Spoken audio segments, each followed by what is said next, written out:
Բարև ձեզ հարգելի հեռուստադիտողներ, Եվրոմեդիայի տաղավարում զրուցելու ենք Հայաքվե նախաձեռնության վարչության անդամ, առողջության իրավունք հասարակական կազմակերպության համանախագահ, բժշկական գիտությունների տեխնացու Տիգրան Խաչատրյանի հետ։ Շնորհակալ եմ, պարոն Խաչատրյան, հրավերը ընդունելու համար։ Բարև ձեզ, ես էլ եմ շնորհակալ, որ հրավիրել եք ձեր տաղավար։ Պարոն Խաչատրյան, եւ զրույցը սկսենք 3 նախարար Ավանեսյանի հնչեցրած հայտարարություններից, փաստորեն ձգձգվեց այս առողջապահական համակարգի ներդնումը, եկավ 26 թվական, խոստանում են մյուս թվականից ներդնել այս համակարգը, նախ ռիսկերը, քանի որ շատ փորձագետներ այստեղ կանխատեսում են թե կոռուպցիայի ռիսկեր, համարում են սա նաև որոշակի սոցիալական բեռ հանրության համար, ինչ կասեք, ինչ ժամկետում եք տեսնում, արդյոք իսկապես այս անգամ 26 թվականին կհաջողվի ներդնել։ Շնորհակալ եմ հրավերի համար, շատ լուրջ հարց եք բարձրացնում, քանի որ իրոք առողջապահությունում բժշկական ապահովագրության համապարփակ պարտադիր տեսակը ներդրումը շատ լուրջ քայլ է, Տիկին նախարարը ցավոք սրտի իր հարցազրույցի ընթացքում ասեց 30 տարի փորձել են, չի ստացվել, մենք կարողացանք, մենք ամենագիտակն ենք կարողացանք այս կատարել, առաջին ես իմ մեկնաբանությունը սկսելուց առաջ ուզում եմ ասեմ Տիկին նախարարին, որ 30 տարի աշխատել են շատ արհեստավարժ մասնագետներ, հայտնի առողջապահության կազմակերպիչներ, եւ այդ մարդիկ ոչ թե չեն կարողացել, այդ մարդիկ հասկացել են, որ այսօր մեր առողջապահության համակարգը պատրաստ չի ներդրման այդ ապահովման մեխանիզմի, պարտադիր բժշկական ապահովության։ Ես ձեզ բացատրեմ, ես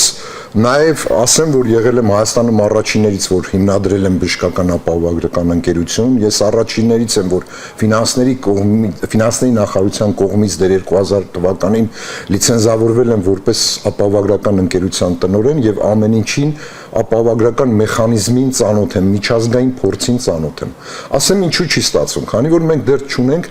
գնահատական մեր առողջապահական շուկայի, ասենք ես ձեզ բացատրեմ, ասենք վերցնենք մի հիվանդություն սրտամկանի ինֆարկտ, մենք չունենք բժշկատնտեսագիտական չափորոշիչներ, այսինքն մենք չունենք, ինչ պետքա, որ սրտամկանի ինֆարկտը բուժվի, ասենք, սկսած հետազոտություններից, ծախսերից,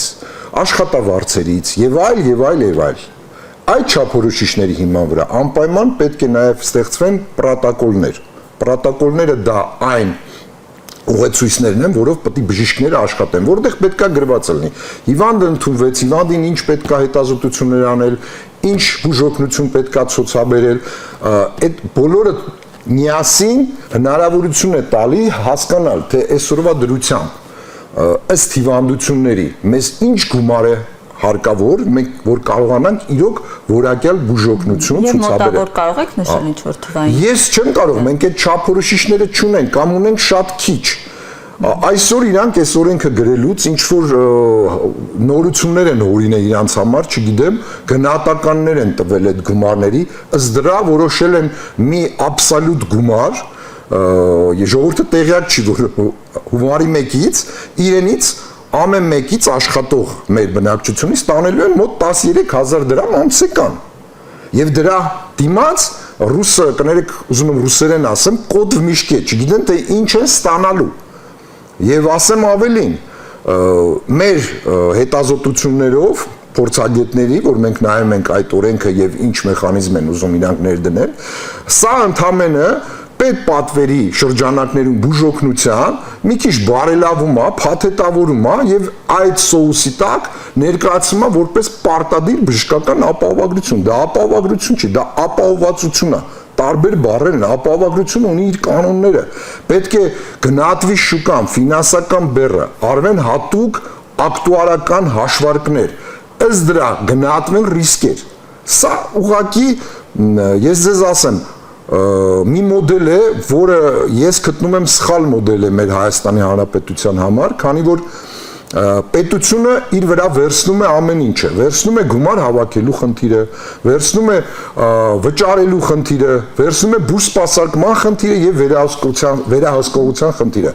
ինչ որակի մասին կարելի է խոսել եւ ինչ պաշտպանվածության մեր քաղաքացու մասին կարելի է խոսել, երբ որ քաղաքացին էլի նույն ձևի տեր չի ունենալու այսօր, չի իմանալու իր իրավունքները, չի կարողանալու պահանջի իր իրավունքները իրագործողից։ Ոնց որ այսօր է, ինչքան ուզում ես բողոքի, նույն պատմությունն է առաջանում, երբ որ մեր քաղաքացիները դիմում են բուժհիմնարկ։ Ավելին, բուժհիմնարկներն է պաշտպանված չեն, քանի որ նախարարությունը ունի իր սրտի հիվանդանոցները, իր սրտի բուժհիմնարկները։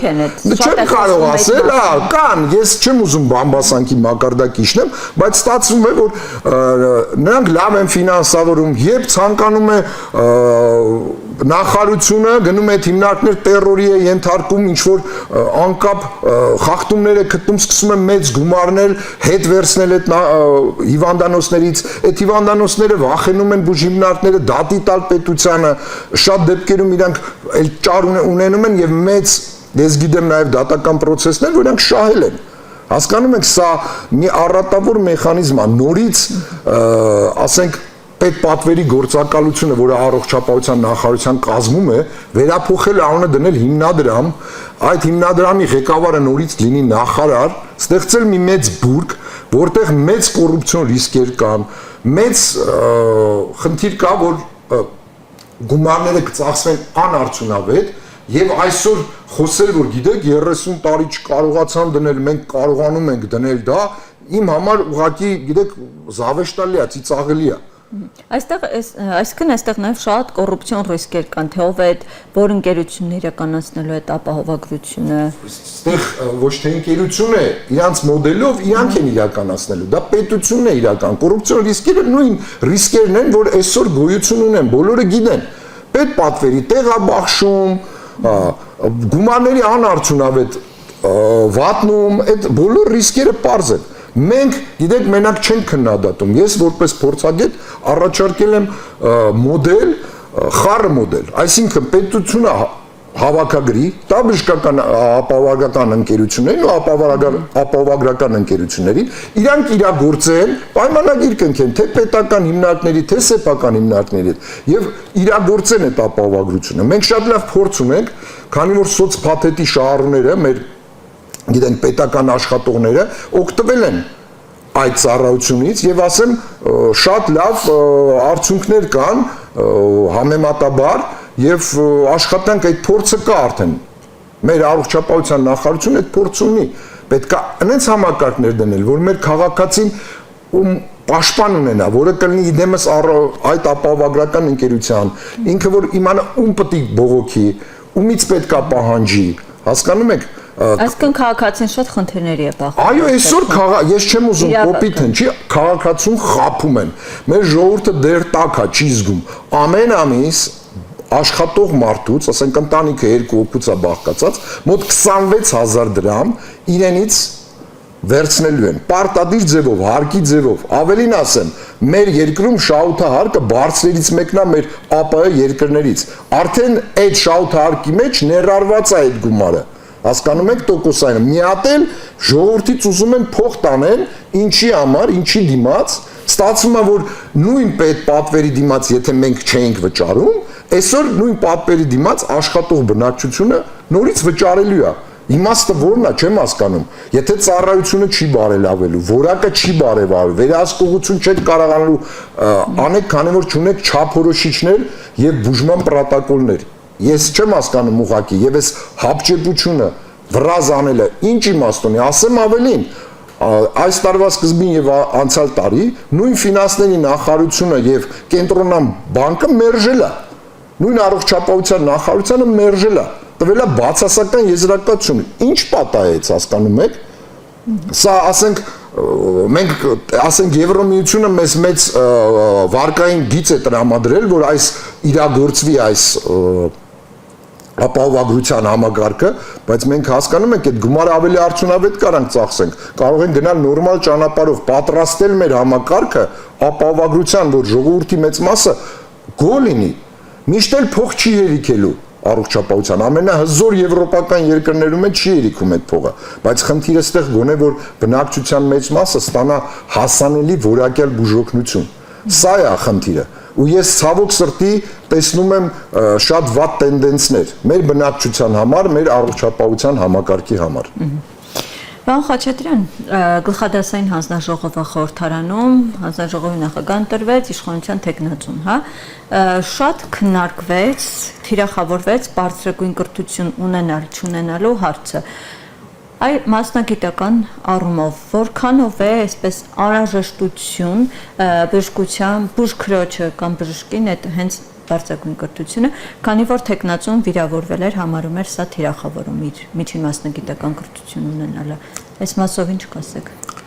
Առաջերտին ուզում եմ իմ մեկնաբանությունը տալուց առաջ ասեմ, որ ես շատ գնահատում եմ եւ սիրում եմ բուժքույրերին, ես աշխատել եմ պրակտիկ բժիշկ նաեւ երկար տարիներ եւ իրանք շատ արժանապատվություն ունեցող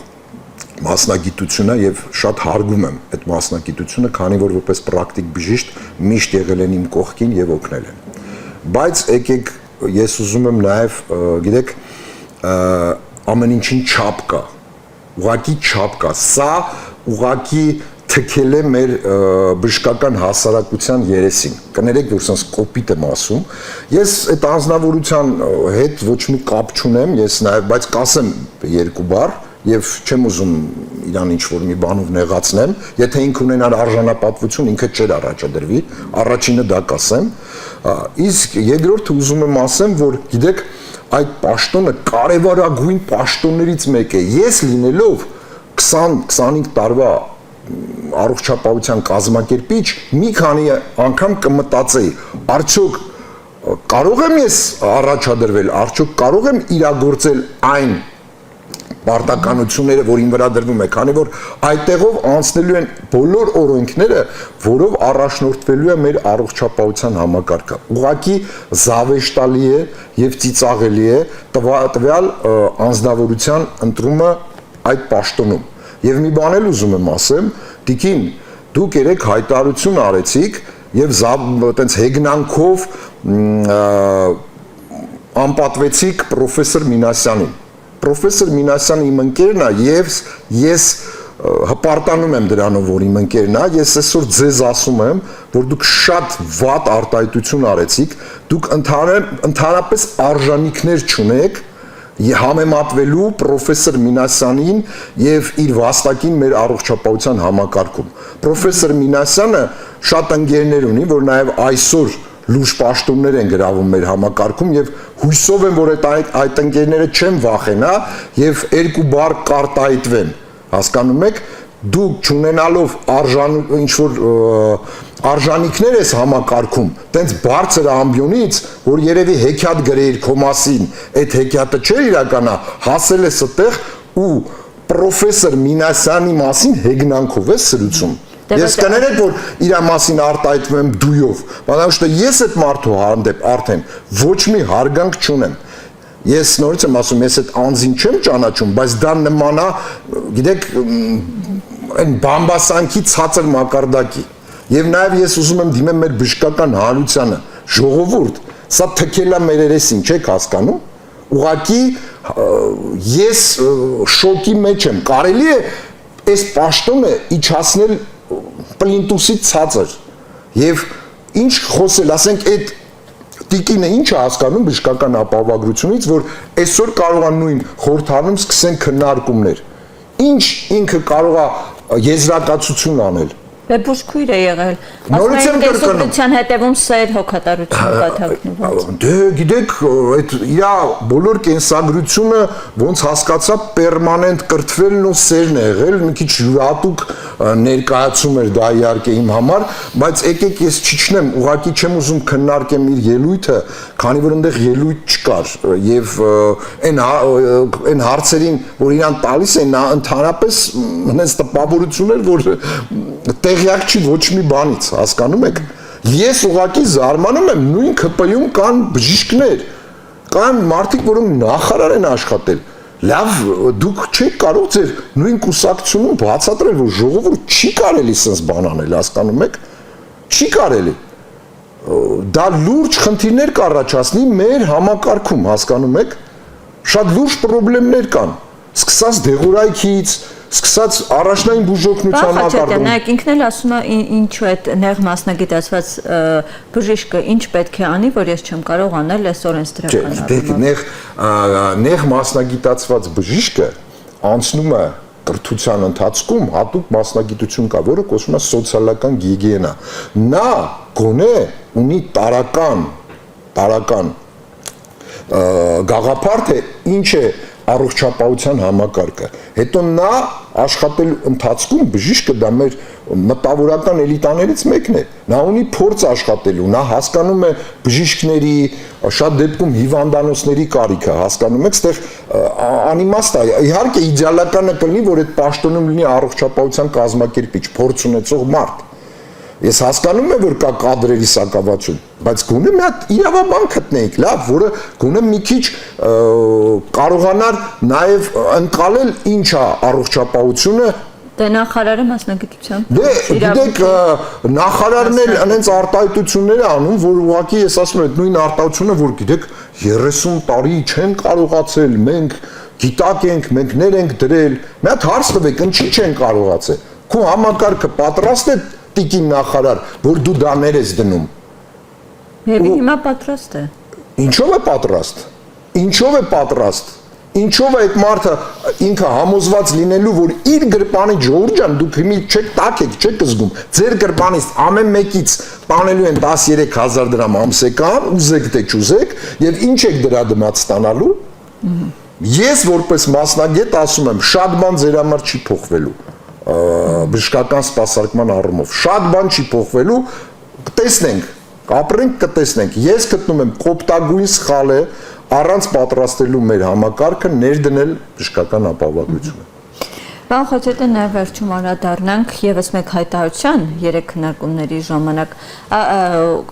վաղուց են քննարկում բժշկական հաստատությունների օպտիմալացման հարցը կրճատման ու երբ որ 3 հարց բարձրացրեց, որ Վարդենիսում դիահերձարան չկա, ասում է դա Հայաստանը փոքր է ու մեծ նեղություն չէ, այս կետից այն կետը հասնելը, կարող են այդպես շարժվել մարդիկ։ Լավ, գիտեք, պետքա մարզպետարանները այդ տիկնոջից շնորհակալություն հայտնեն, որ իրենց համեմատեց